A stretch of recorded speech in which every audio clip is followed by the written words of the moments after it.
Hello everyone, welcome back to my channel Edu2Fly. In this video, we are going to study permanent income hypothesis from the consumption function.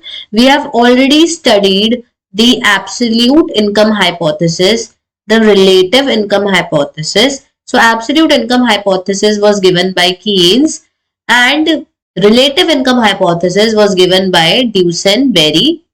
And now we are studying the permanent income hypothesis. So permanent income hypothesis is given by Milton Friedman.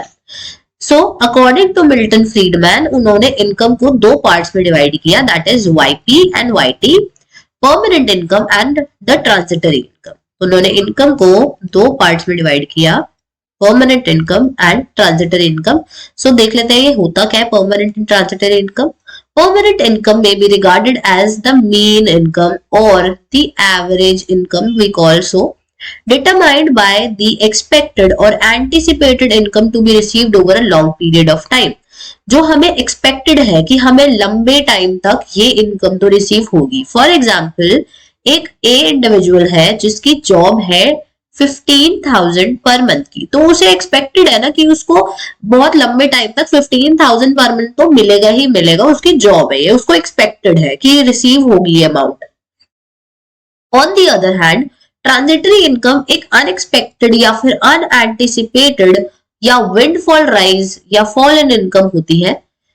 तो transitory income basically permanent नहीं होती है, that is temporary income. Transitory income को एक तरीके से हम temporary income भी समझ सकते हैं, जो अचानक से आती है। फॉर एग्जांपल अचानक से हमें बोनस मिल गया या फिर हमारी लॉटरी लग गई, these kind of thing. So suppose a की परमानेंट इनकम है 15,000 और उसको उसकी लॉटरी लग गई सपोज 5,000 की, तो उसकी टोटल इनकम कितनी हो जाएगी 20,000। सो इस टोटल इनकम में दो पोर्शंस है, one is of the permanent income and other one is of the transitory income. Similarly he distinguishes between permanent consumption and the transitory consumption. Similarly जैसे उसने इनकम को डिवाइड किया परमानेंट और transitory में, वैसे ही उसने कंजम्पशन को भी डिवाइड किया इन परमानेंट और ट्रांजिटरी में। ट्रांजिटरी कंजम्पशन एक अनएंटिसिपेटेड स्पेंडिंग होती है। फॉर एग्जाम्पल अनएक्सपेक्टेड हमारा कोई एक्सीडेंट हो गया या फिर हमारे कोई इलनेस हो गई जिसका हमें बिल्कुल अभी ही इमीडिएट सर्जरी करवानी है या फिर हमें इमीडिएट ट्रीटमेंट चाहिए, तो that is the transitory consumption. Thus the measured consumption is the sum of the permanent and transitory components. तो जैसे कि हमने इनकम को लिखा था क्या YP प्लस YT, वैसे ही हम कंजम्पशन को क्या लिख सकते हैं CP plus CT। Transitory income जो होती है वो पॉजिटिव भी हो सकती है, नेगेटिव भी हो सकती है और जीरो भी हो सकती है, लेकिन परमानेंट इनकम हमेशा पॉजिटिव रहती है। अब देख लेते हैं कि ट्रांजिटरी इनकम पॉजिटिव कब होती है। जब सपोज हमें कोई बोनस रिसीव हुआ हो या फिर हमारी लॉटरी लगी हो, in that case transitory income negative कब होती है, जब अनएक्सपेक्टेड कोई एक्सीडेंट हो गया हो तो हमारी इनकम नेगेटिव होती है। या फिर जीरो कब होती है, जीरो तब होती है जब ट्रांजिटरी इनकम हमारी कुछ हुई नहीं, ना ही हमारी लॉटरी लगी, ना ही हमारा अनएक्सपेक्टेड कोई एक्सीडेंट या फिर इलनेस हुई हमें। सो इन दैट केस हमारी transitory income will be zero. Permanent income हमेशा पॉजिटिव ही रहती है। फॉर एग्जाम्पल ए एक इंडिविजुअल है जिसकी permanent income is 15,000। Now let's suppose first case में उसकी ट्रांजिटरी इनकम जो है उसको बोनस मिला 5,000 का। फर्स्ट केस में उसकी ट्रांजिटरी इनकम इज 5,000, तो इस केस में टोटल इनकम कितनी हो जाएगी, टोटल इनकम विल बी 20,000। तो यहाँ पे हम क्या देख रहे हैं, टोटल इनकम 20,000 है, ये पॉजिटिव है। सेकंड केस ले रहे हैं, अभी भी 15,000 ही उसकी परमानेंट इनकम है, बट यहाँ पे उसको जो है थोड़ा अनएक्सपेक्टेड खर्चा करना पड़ा, फॉर एग्जाम्पल 10,000 का। तो यहाँ पे उसका कितना है total income, here the total income would be 5,000 which is also positive. Now 15,000 अभी भी इसकी परमानेंट इनकम है। थर्ड केस की अगर हम बात करते हैं, थर्ड केस YT हमारी कुछ भी नहीं है, ट्रांजिटरी इनकम कुछ भी नहीं है, तो यहाँ पे 15,000 हमारी टोटल इनकम हो जाएगी, that is also positive. So no matter what permanent income हमारी पॉजिटिव ही रहती है और हमारी परमानेंट इनकम इफेक्ट होती है ट्रांजिटरी इनकम के through. Friedman's basic argument is that permanent consumption depends on the permanent income. तो फ्रीडमैन की एक बेसिक सी आर्ग्यूमेंट थी कि भाई परमानेंट कंजम्पशन जो है वो डिपेंड करेगी किस पे, परमानेंट इनकम पे।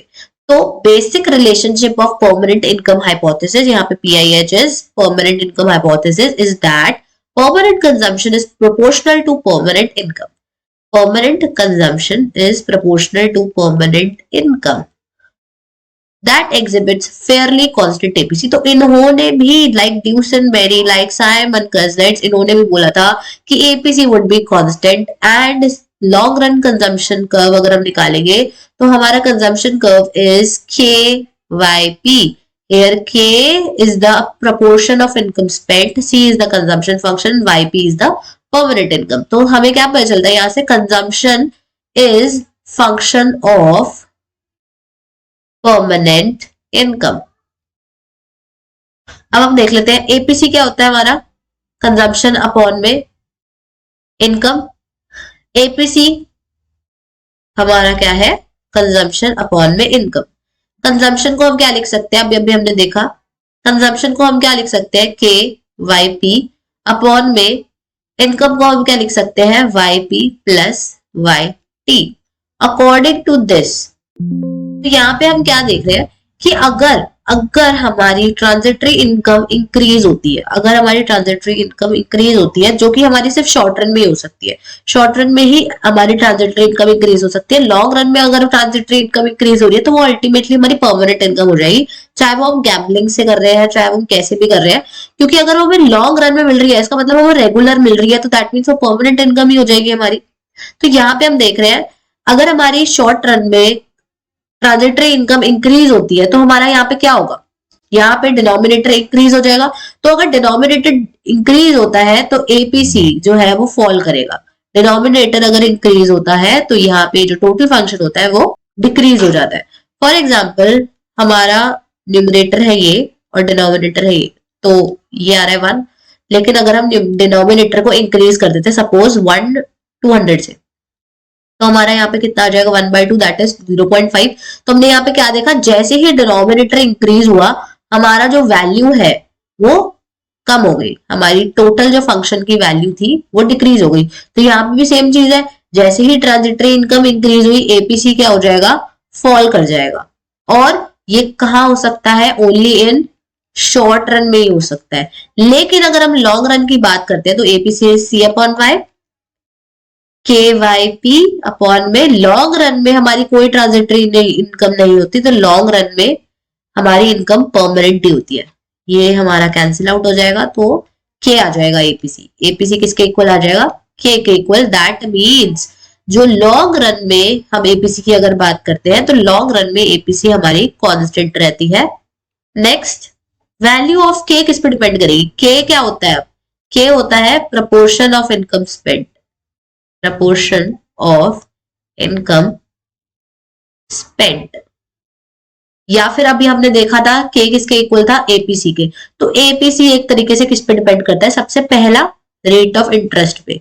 जैसे ही हमारा रेट ऑफ इंटरेस्ट बढ़ेगा हमारी APC जो है वो फॉल कर जाएगी। क्यों, क्योंकि रेट ऑफ इंटरेस्ट बढ़ेगा तो लोग ज्यादा सेविंग करेंगे, क्योंकि ज्यादा सेविंग करेंगे दैट मीन्स क्योंकि ज्यादा अमाउंट अगर बैंक में डिपॉजिट करेंगे उन्हें ज्यादा इंटरेस्ट मिलेगा, ज्यादा इंटरेस्ट मिलेगा तो ज्यादा सेव करेंगे, ज्यादा सेव करेंगे तो APC विल बी लेस।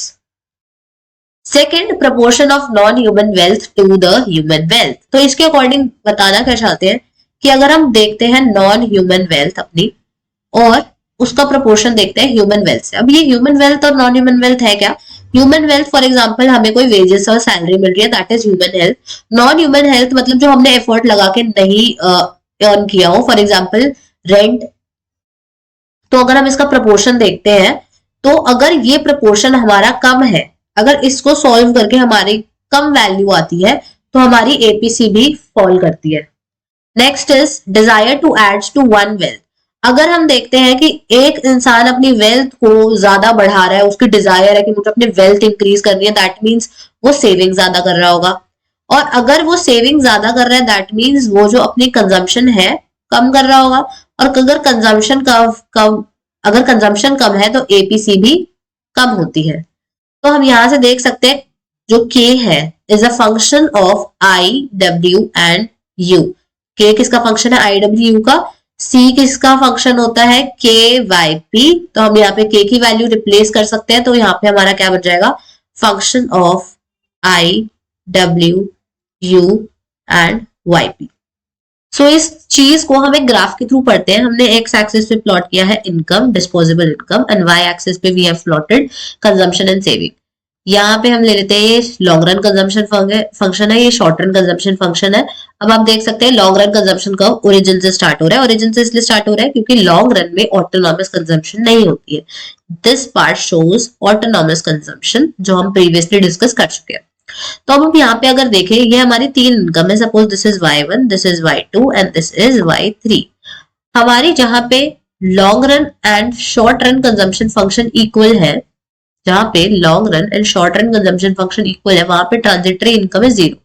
जैसे ही इनकम हमारी y2 से y1 पे आती है, दैट मीन्स जैसे ही हमारी इनकम जो है वो डिक्रीज होती है, तो हमारी जो b वाली कंजम्पशन है वो a कंजम्पशन पे आ जाती है। वो देखते हैं कैसे हो रही है। शॉर्ट रन में हमारी कंजम्पशन डिक्रीज हो रही है।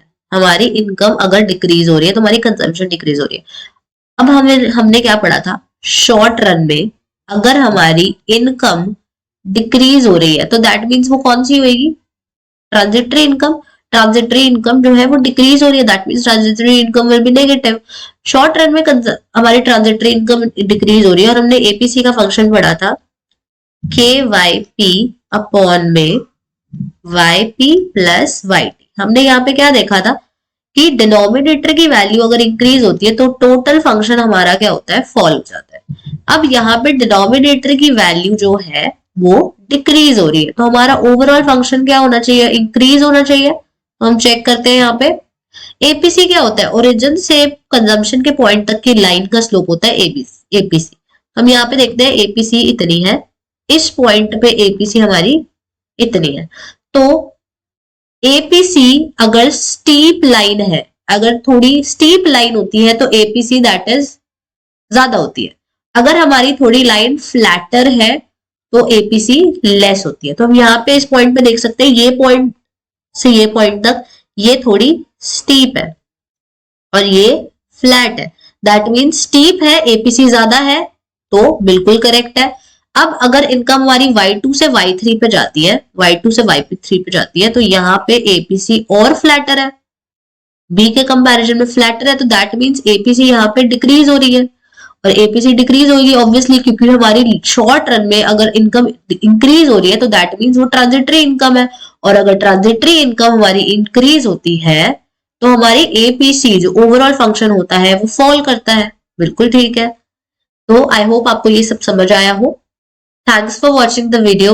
If you like the video, hit the like button, share with your friends, and do not forget to subscribe the channel.